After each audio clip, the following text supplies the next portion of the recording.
This is my video on how to rebuild a slave clutch on my 1986 Honda Shadow VT750. And then I noticed that my clutch wasn't engaging properly, so I did a little bit of research and they said to check the slave clutch, see if it's all corroded. So I pulled it apart and there you go, pretty gross. That is all old brake fluid from sitting there unused year after year after year. So what I have to do is get that piston out and rebuild it. Take off the bleeder nipple. And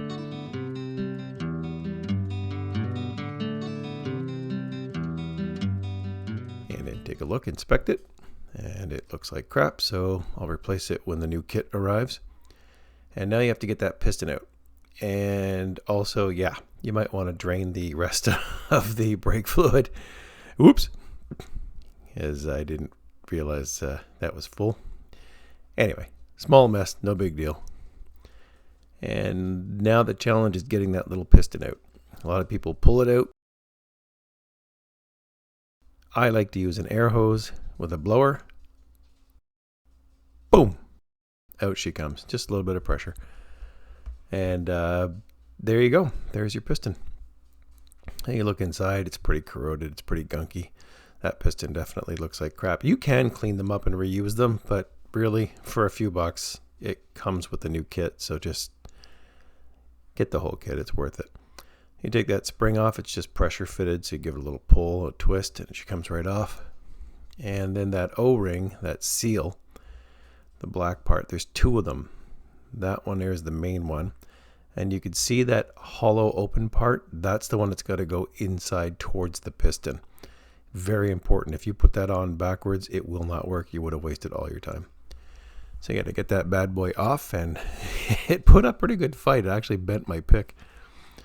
So again, take a look, pause the video, do whatever you got to do. Just make sure that when you put that back on, it goes back on that way. You can see all the rust in there too. It's just disgusting. I can't believe that just sat there for so long. Anyway, there's another O-ring seal / whatever. That's got to come out as well. That sucker put up a good fight too, because it was pretty seated in there.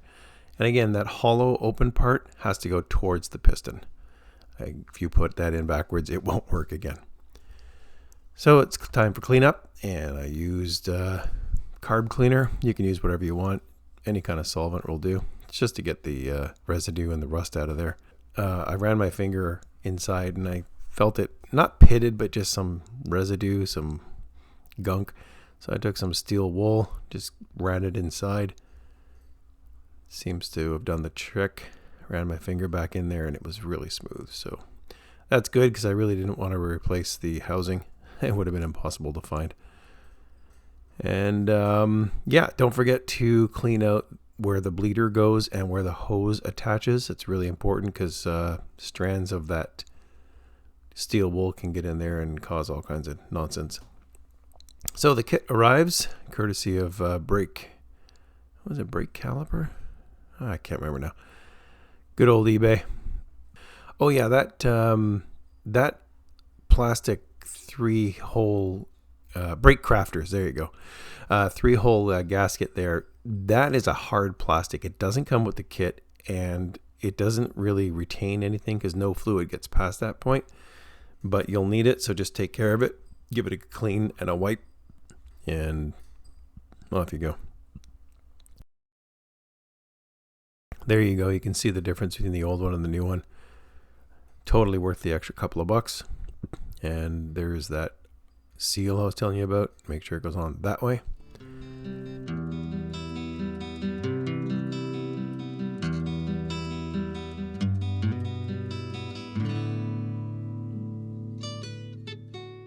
Okay, so here we go with the rebuild.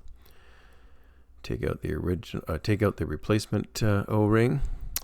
Dip it in some used brake fluid, or clean, whatever you want. Just a matter of lubricating it. Makes it a lot easier to put it on. It does go on relatively easy, but it will put up a little bit of a fight. And while you're doing it, that seal will twist to some degree. So what you need to do is, again, I can't stress enough how it needs to be seated correctly. So I just take a screwdriver and I just run it across to make sure it all pops in there nicely and that the seal is not twisted, and it'll go inside there. All right. So now I'm going to take the other gasket, O-ring, and remember I said the hollow part goes in towards the piston. So I'll dip it in some brake fluid again to lubricate it. Just lubricate it, stick it in there. A little bit of pressure, it'll go right in.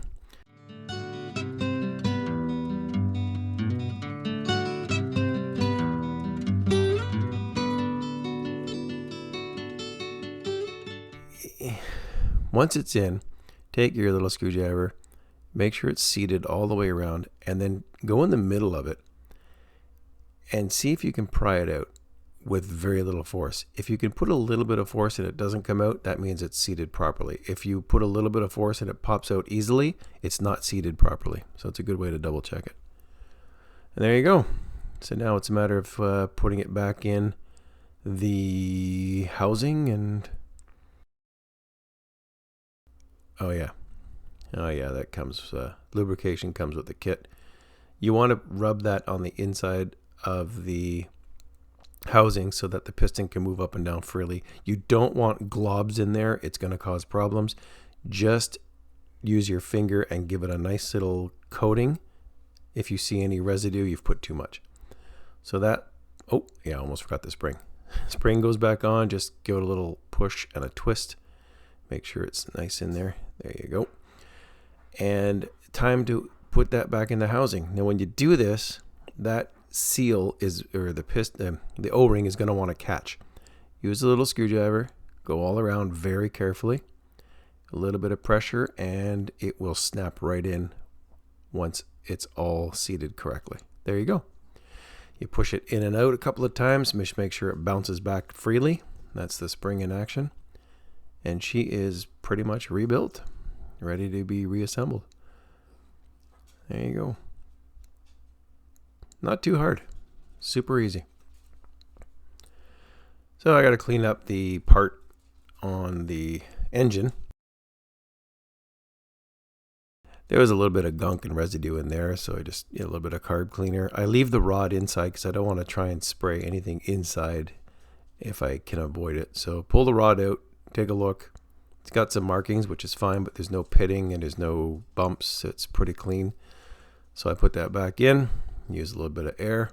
And when I was doing this, I noticed that little backing plate moved a little bit. So I thought, oh, maybe that's supposed to come out. So sure enough, it was supposed to come out. It's a bit finicky because it's an absolute perfect fit. So try not to bend it, just coax it out of there. But wait till you see what was behind it. It's a good thing I noticed it move because it was disgusting. So give it a good pry, out she comes, and there you go, more crud. There is a gasket there that you'll see the rod that goes in. Do not pull that out under any circumstances. In order to get a new one in, you literally have to crack open the engine. It's done its job. No fluid is getting past there. So leave it in there. Clean it up as best you can. Get out all the crud. Put that little plate back and again coax it in. Once it's in, there you go, it will move a little bit freely, and that means it's seated correctly. So, and make sure it's lined up with that tab. Then you put the push rod back in, and now it's time to remove the old clutch line. It's not really visible that much. I just felt like having a Spiegler line because I already did the brake line and I just wanted them to match, so I pulled out the old one. And watch where your arm goes. Whoops. Yeah, anyway, fixed the camera back up and took the Spiegler line and I ran it in the exact same position as the original line, making sure it followed all the same route.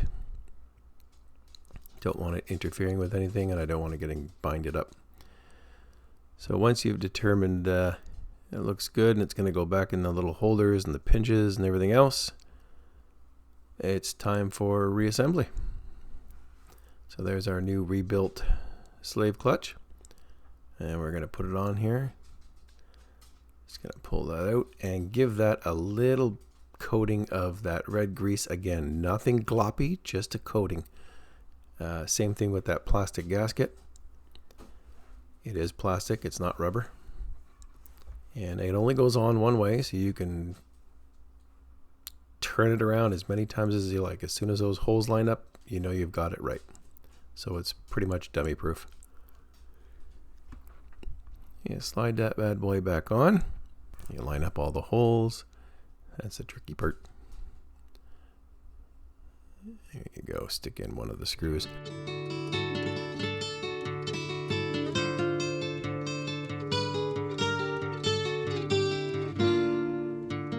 That holder for that electrical line, I don't know what it is offhand. That goes on the outside, not in between. And then you just finger tight in those Allen head bolts and make sure everything's all lined up. I also wanted to see which way I wanted the head of the new clutch line, so that looks about right to me. I want to keep it away from the engine and away from as much heat as possible. Alright, so you go to tighten up these heads, these Allen heads, and yeah, don't over tighten these things. You're going into aluminum, it's very soft. Just give it a little bit of a hand tightening. Otherwise, you will strip one, which as you can see, I found out the hard way. So I tapped it out, put in a slightly bigger one, and a spacer to make sure it didn't go through the other side, and it seems to have worked just fine. So just try to avoid that. Do not over tighten. It doesn't need to be mega tight. A little bit of Loctite on there would be great. And that's pretty much about it. I just took the Spiegler line, reattached the head, and we're done. Anyway, hope it helped. If it did, glad it did. Keep the rubber side down. See you next time.